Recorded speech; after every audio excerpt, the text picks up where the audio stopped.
काल साक्षात पंढरपूरचे विठुराया माझ्या स्वप्नात आले आणि त्यांनी मला विचारलं, अनूप, पंढरपूरला आता आषाढी एकादशीला एक माऊलीच्या वेशातला मवाली आला होता.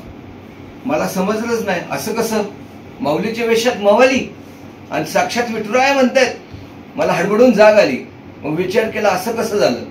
मग लक्षात आलं, विठुरायाला कदाचित म्हणायचं असेल, जो फलटणचा मवाली आहे, ज्याने 2 बोकडं माऊलीच्या पालखीच्या कामाच्या निमित्ताने श्रमपरिहाराला कापली, तो माऊलीच्या वेशातला मवालीच आहे.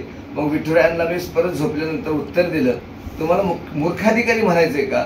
तर विठुराया म्हटले, नाही नाही, मला तो अखिल मोरेबद्दल बोलायचे. अखिल मोरे म्हटलं मला कळनाच. म्हटलं अखिल मोरे कसं काय. असो, पण विठुरायाला सुद्धा वाईट वाटलेलं आहे 2 बोकडं कापल्याचे, हे त्यातला मतितार्थ आहे. आणि हा सदग्रस्त जाऊन इथं फलटणला 2 बोकडं कापणारा पंढरपूरला जाऊन पालखीला खांदा देतो आणि त्या तिथल्या चंद्रभागेमध्ये स्नान करतो आणि अख्खी चंद्रभागा अपवित्र करून टाकतो. मग ह्याबद्दल विठुरायाला वाईट वाटतं. मग सत्ताधाऱ्यांना, माझ्या पक्षाच्या नेतृत्वाला, भाजपला, शिवसेनेला, महायुतीला, राजे गटाला ह्याचं वाईट वाटत नाहीये का मी एकट्यानेच फक्त बोलायचंय. ह्याचंही कुठेतरी भान सर्वांनी करणं गरजेचं आहे. फलटण मधील पत्रकारांना आपल्याला सर्वांना बोलवण्याच्या मागचा एक मुख्य उद्देश आजचा असा आहे की फलटण नगर परिषदेचे मूर्ख अधिकारी हे बाणगंगा या निवासस्थानी राहत नसल्यामुळे अत्यंत चुकीचे प्रकार त्यांच्या घरापासून 10 मीटरच्या अंतराच्या आत चालू आहे. 10 मीटरच्या अंतराच्या आत ज्या ठिकाणाहून ह्या संपूर्ण शहराला पिण्याच्या पाण्याचे वितरण केले जाते, त्या हौदाच्या खाली असलेल्या नगरपालिकेच्या कार्यालयामध्ये बसून फलटणमधील नगर परिषदेचे काही कर्मचारी हे दारूची पार्टी करत बसतात. दररोज तिथल्या व्यापाऱ्यांना दमदाटी करतात. यामध्ये काल मला याबाबत काही व्यापाऱ्यांनी कल्पना दिल्यानंतर मी स्वतः त्या ठिकाणी गेलो आणि व्हिडिओ शूटिंग काढलं.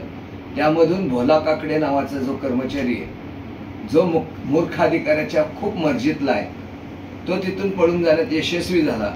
त्याच्याबरोबर एक हॉटेल मालक दत्ता यादव म्हणून आहेत, ते खाली गोविंद डेअरीच्या समोर कुठेतरी असतात. हाही तिथं ग्रस्त असतो.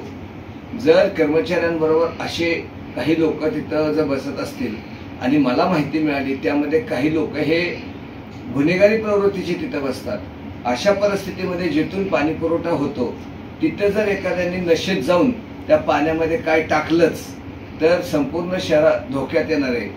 शहर धोक्यात येत असताना ह्याची जबाबदारी ही मूर्ख अधिकाऱ्याचीच आहे. हा मूर्ख अधिकारी बाणगंगा निवासस्थानी राहायला तयार नाही. खरं तर माझं म्हणणं आहे, जर त्याला तिथं राहायचं नसेल तर बाणगंगा निवासस्थान नगरपालिकेने भाड्याने द्यावं, म्हणजे नगरपालिकेला उत्पन्नही निर्माण होईल. याबाबतचा व्हिडिओ मी तुम्हाला दाखवतो, ज्यामध्ये स्पष्टपणे हे दिसून आलेलं आहे. हे दिसतंय बघा, यामध्ये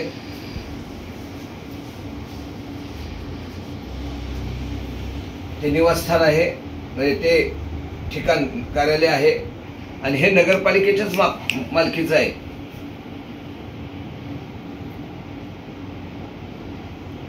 त्यातनं भोला काकडे म्हणून जो खरं तर सफाई कर्मचारी आहे, त्याला मुख्याधिकाऱ्याने जाणीवपूर्वक प्रभारी मुकादम नेमलाय आणि त्याच्या हाताखाली फक्त 2 कामगारांना हा मुकादम. जगात अशी नगरपालिका नसेल.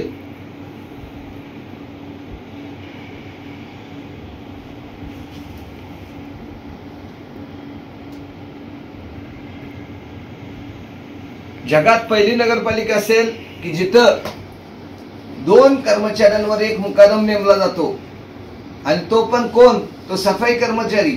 आणि तो मुकादम का, तर तो फक्त अनुपशाच्या विरोधात तक्रार करायला वापरता यावा म्हणून मुख्याधिकाऱ्यांनी त्याच्यावर ही मेलनजर केली.